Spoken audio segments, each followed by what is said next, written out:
Government college बाड़ी के YouTube channel में आप सभी का एक बार पुनः हार्दिक स्वागत है।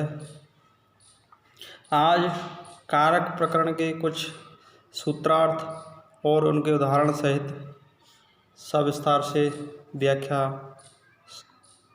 बताएंगे।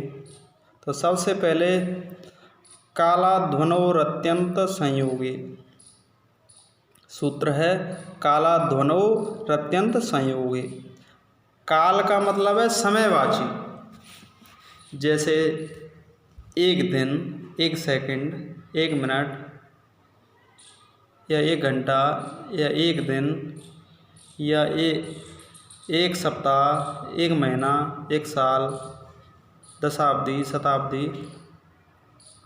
तो ये सब कालवाची, समयवाची। अध्वन का मतलब है मार्गवाची, जैसे एक कोस चलता है, एक मील चलता है, मार्गवाची है, या एक मीटर चलता है, तो ये सब मार्गवाची। यदि समयवाची,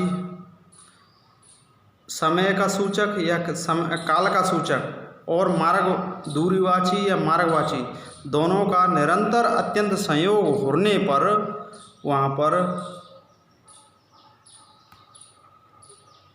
वहाँ द्वितीय विभक्ति हो जाती है। अत्यंत संयोग होने पर वहाँ पर द्वितीय विभक्ति होती है। जैसे मासम कल्याणी, मासम गुणधाना, एक क्रोशम अधीते। तो ये सब में सबसे पहले मासम कल्याणी। तो यहाँ पर मास शब्द है कालाध्वनोरत्यंत संयोगी सूत्र से। यहाँ पर मास शब्द में द्वितीय विभक्ति कार्य इति प्रयोग सिद्धम। इसी प्रकार मासम अधीते, क्रोशम अधीते। तो मासम अधीते तो मास शब्द है, और कालाध्वनोरत्यंत संयोगी सूत्र से द्वितीय विभक्ति होने के बाद में मासम अधीते।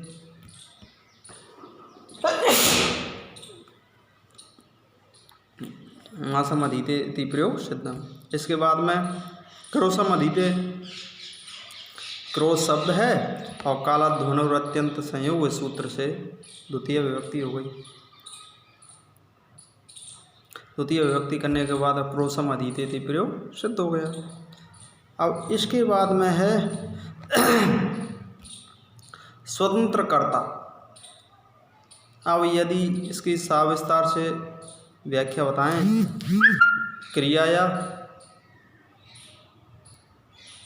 क्रियाया स्वतंत्र रूपेण, क्रियाया स्वातंत्रेण प्राधान्यम,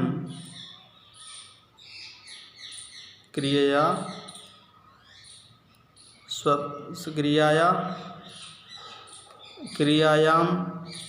यस्मिन् स्वातंत्रेण स कर्ता कारक भवति। क्रिया करने में जिसकी स्वतंत्रता मानी जाए वह कर्ता कारक होता है। अब इसके बाद में साधकतमं करणम। क्रिया की सिद्धि में जो प्रकृष्ट उपकारक है वो करण संज्ञक होता है। क्रिया सिद्धौ प्रकृष्टोपकारकम कर्म संज्ञा स्यात्। कर्ता क्रियाया जनयितव्य यत् सहायताभूत तदुपकारकम् उच्यते इति करणम। करण के बाद में कर्तृकरणयोस् तृतीया। कर्तरि करणे अनुक्ते कर्तरि करणे च तृतीय विभक्ति भवति। अनुक्त कर्ता और करण में तृतीय विभक्ति होती है, जैसे रामेण बाणेन हतो वाली। तो यहाँ पर कर्ता और कर्म दोनों में ही तृतीय विभक्ति होती है। अनुक्त कर्ता और करण में तृतीय विभक्ति होती है। राम शब्दात, राम और इसमें बाण शब्दात मान लो। अनुक्त कर्ता राम है और कर्ण क्या है, बाण है। तो इसमें बाण शब्दात साधकतमम करणम से कर्ण संज्ञा हो जाएगी। कर्ण संज्ञा होने के बाद में कर्तृकर्णयो स तृतीया इति सूत्रेण तृतीया विभक्तौ विभक्ति कार्य रामेण बाणेन हतो वाली इति प्रयोग सिद्ध हुआ। अपवर्गीय तृतीया, अपवर्ग होता है फल प्राप्ति। फल प्राप्ति जैसे अपवर्ग मतलब फल प्राप्ति जैसे कालवाची हो या मार्गवाची हो, जिनमें अत्यंत संयोग हो रहा हो और फल की प्राप्ति हो रही हो, तो इसमें तृतीय विभक्ति होती है। क्रोसेन अनुवाक अधिक, तो फल जैसे एक कोष में एक अनुवाक को पढ़ता है तो अनुवाक पढ़ना फल की प्राप्ति है, इसलिए यहाँ पर क्रोश शब्द और अपवर्गीय तृतीया सूत्र से तृतीय विभक्तौ विभक्ति कार्य इति प्रयोग सिद्धम। सहयुक्त या प्रधान, जैसे सहार्थक साथ साथ चलना, साथ सह का मतलब साथ साथ संयोग हो रहा हो, साथ साथ चलने में, साथ साथ शब्दों के योग में, और जो अप्रधान होता है उसमें तृतीय विभक्ति होती है, ना कि प्रधान में। जैसे पुत्रेण सागत पिता, तो यहाँ पर पिता प्रधान है, पुत्र अप्रधान है, तो यहाँ पर सह इत्यस्य योगे पुत्र शब्दात सहयुक्त अप्रधान सूत्र से तृतीय विभक्ति। तृतीय विभक्ति करने के बाद में पुत्रेण सागत पिता इति रूपे सिद्धम।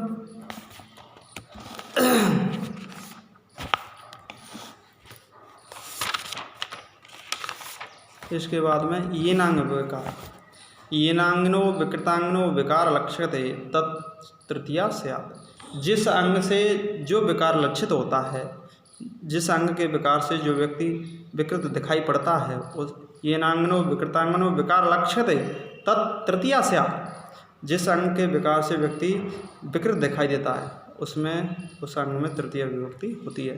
जैसे अक्षणा काणा, आँख से काना है, सिरसा खलवटा, सिर से गंजा है।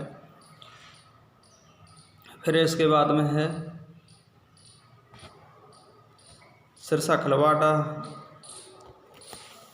अक्षणा काणा। तो इसमें अच्छी शब्दात येनांगनो विकृतांगनो विकार लक्ष्यते, तो यहाँ पर अक्षी विकृत अंग है, इसलिए येनांग विकार सूत्र से तृतीय विभक्तौ विभक्ति कार्य अक्षणा काणाति प्रयोग सिद्धम। इत्थम भूत लक्षण है, यहाँ पर जिस प्रकार के लक्षण प्रकट हों, जैसे लक्षण प्रकट होते हैं विशेष प्रकार के लक्षण इससे प्रकट हों, जिस प्राणी में जिस प्रकार के लक्षण प्राप्त हों उसमें तृतीय विभक्ति होती है। जैसे जटावितापस, जटाओं से सन्यासी ज्ञात होता है, तो यहाँ पर जटा शब्द है। तापस तो उसमें वो है लक्षण प्रकट हो रहा है तापसी के, तो यहाँ पर सबसे पहले तापस इत्यस्य योगे जटा शब्दात इत्थम भूत लक्षणे सूत्र से तृतीय विभक्तौ विभक्ति कार्य जटावी तापस इति प्रयोग सिद्ध हो जाता है।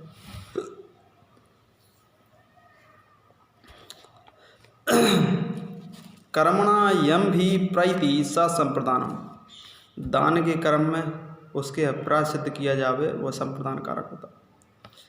जैसे दानार्थक जो धातु हैं, दान के कर्म में यम भी प्रैति स संप्रदान, माने दान के कर्म से जिस प्रकार अभिप्राय सिद्ध हो, जिस पर उद्देश्य स्पष्ट हो जाए या अभिप्राय या फल प्राप्ति सिद्ध हो जाए या सफलता प्राप्त हो जाए, तो वह संप्रदान कारक होता है। जैसे विप्राय गाम ददात, दा धातु इत्यस्य योगे, दानार्थक दा धातु इत्यस्य योगे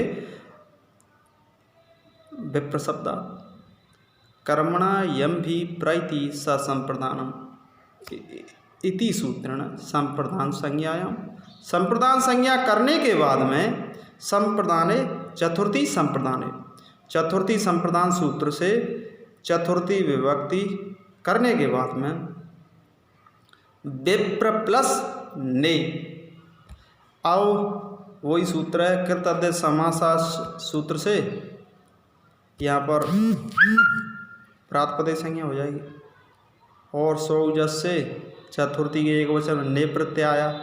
ने प्रत्यय करने के बाद में विप्र प्लस ने निर्य सूत्र से ने को या हो जाएगा।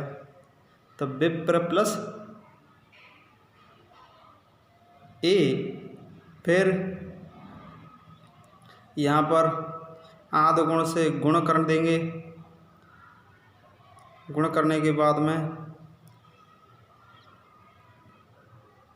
विप्रे और एच विप्रई और एच ओ आई वाया सूत्र से यहाँ पर आया आदेश हो जाएगा। विप्रायगाम ददाति इति प्रयोग सिद्ध हो जाता है। आज का प्रकरण यही समाप्त होता है।